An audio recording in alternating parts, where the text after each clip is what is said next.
برادران ملت اسلام السلام علیکم ورحمۃ اللہ وبرکاتہ۔ وعلیکم السلام ورحمۃ اللہ تعالی وبرکاتہ۔ اشرف زمانہ زمانی مدد نما درہائے بستاراز کلید کرم کشا، اشرف شہنگ دریا دریا پسینہ دارت، دشمن ہمیشہ پرغم با ذکر تو دوست دارت، سرورہ شاہ کریمہ دستگیرہ اشرفہ، حرمت روح پیغمبر ایک نظر کن سیما۔ الحمدللہ الحمدللہ نحمده ونستعینه ونستغفره ونؤمن به ونتوکل علیہ ونعوذ باللہ من شرور انفسنا ومن سیئات اعمالنا من يهده الله فلا مضل له ومن يضلله فلا هادي له ونشهد أن لا إله إلا الله وأشهد أن محمدا عبده ورسوله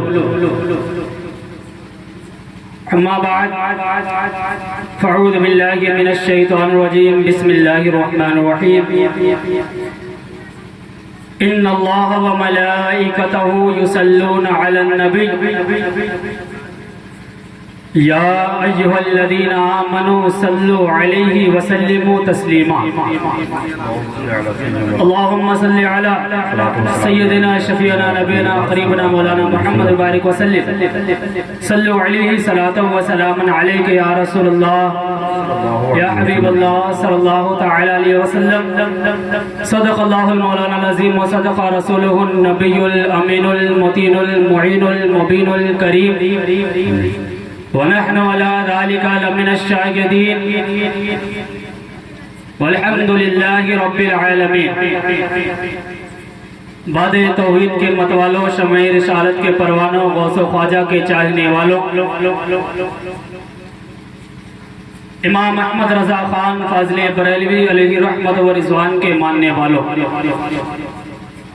آئیے سب سے پہلے گنبد خضرا میں آرام فرمانے والے آقا، بے سہاروں کے سہارا، بیچاروں کے چارہ، یتیموں کے ماوا، ہم غریبوں کے غمگسار جناب احمد مجتبی محمد مصطفیٰ صلی اللہ علیہ وسلم کی بارگاہ ناز میں جھوم کر درود پاک پڑھیں۔ پڑھیں بابا سے بل اللہم صلی علی سیدنا مولانا محمد بارک وسلم سیدنا شیدنا ربی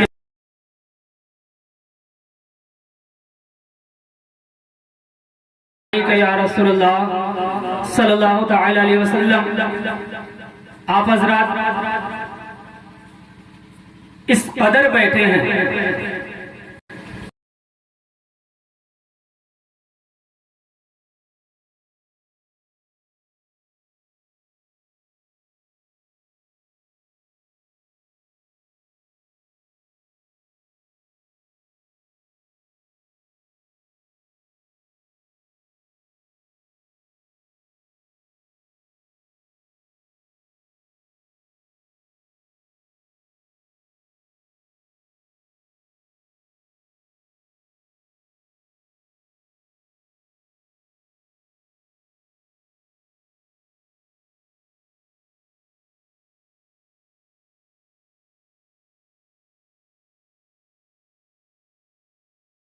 ان اللہ وملائکتہ یصلون علی النبی یا ایہا الذین آمنوا صلوا علیہ وسلموا تسلیما، یعنی بے شک اللہ اور اس کے فرشتے درود بھیجتے ہیں نبی صلی اللہ علیہ وسلم پر۔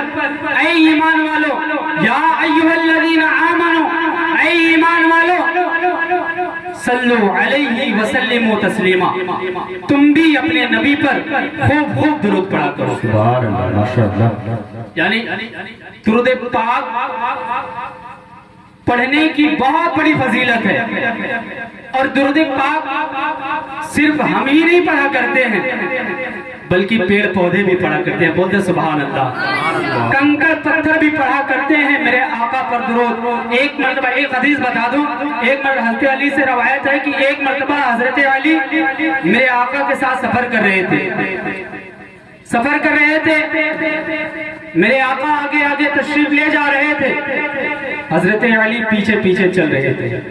حضرت علی پیچھے پیچھے تشریف لے جا رہے تھے، آقا آگے آگے چل رہے ہیں، ایک پہاڑی سے ہو کر کے گزرنا تھا، آقا آگے آگے چل رہے ہیں، حضرت علی پیچھے پیچھے چل رہے ہیں، پہاڑی کے قریب پہنچتے ہیں تو آواز آتی ہے الصلاۃ والسلام علیک یا رسول اللہ، الصلاۃ والسلام علیک یا حبیب اللہ۔ اب حضرت علی حیران ہو جاتے ہیں، آگے دیکھتے ہیں آواز تو آ رہی ہے مگر آواز لگانے والے کا پتہ نہیں چل رہا، آواز کہاں سے آ رہی ہے اس کا پتہ نہیں چل رہا۔ حضرت علی پیچھے مڑ کر بھی دیکھتے ہیں، آواز تو آ رہی تھی مگر آواز دینے والے کا پتہ نہیں چلا، دائیں مڑ کر دیکھتے ہیں آواز آ رہی ہے مگر آواز دینے والے کا پتہ نہیں، بائیں بھی دیکھتے ہیں مگر آواز دینے والے کا پتہ نہیں، مگر حضرت علی ہمت نہ ہوئی کہ حضور سے پوچھے، پھر آگے بڑھ جاتے ہیں، پھر آگے بڑھتے ہیں، پھر وہی آواز آتی ہے الصلاۃ والسلام علیک یا رسول اللہ، الصلاۃ والسلام علیک یا رسول اللہ۔ اب پھر حضرت علی حیران ہو کر آگے پیچھے دائیں بائیں دیکھتے ہیں، آواز آ رہی ہے مگر آواز کون لگا رہا ہے پتہ نہیں چل رہا، آواز کہاں سے آ رہی ہے پتہ نہیں چل رہا۔ پھر حضرت علی آگے بڑھ کے آگے بڑھ جاتے ہیں، پھر وہی آواز آتی ہے، پھر وہی آواز آتی ہے،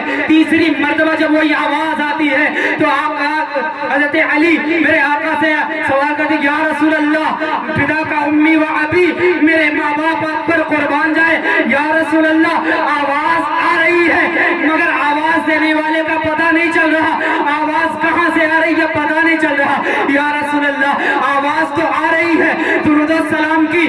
میرے آقا نے ارشاد فرمایا اے علی پہاڑ دیکھ رہے ہو، پہاڑ دیکھ رہے ہو؟ حضرت علی نے فرمایا ہاں آقا پہاڑ دیکھ رہا ہوں۔ آقا نے فرمایا علی پہاڑ کی چوٹی دیکھ رہے ہو؟ حضرت علی نے فرمایا آقا پہاڑ کی چوٹی بھی دیکھ رہا ہوں۔ آقا نے فرمایا علی چوٹی پر چھوٹا پتھر دیکھ رہے ہو؟ حضرت علی نے فرمایا آقا پتھر بھی دیکھ رہا ہوں۔ میرے آقا نے ارشاد فرمایا علی وہی چھوٹا پتھر ہے جو تمہارے نبی پر بلند آواز سے درود سبحان اللہ، نعرہ تکبیر، نعرہ رسالت، جشن عید میلاد النبی، نعرہ تکبیر، سبحان اللہ۔ یہ شان ہے آقا جس کی محفل میں ہم اور آپ بیٹھے ہیں، دیوانے خاموش نہیں بیٹھتے، اور جب بھی درود پاک پڑھنے کو کہا جائے تو جھوم کر دل لگا کر اس قدر پڑھیں کہ ہماری آواز کو مدینے تک پہنچ جائے۔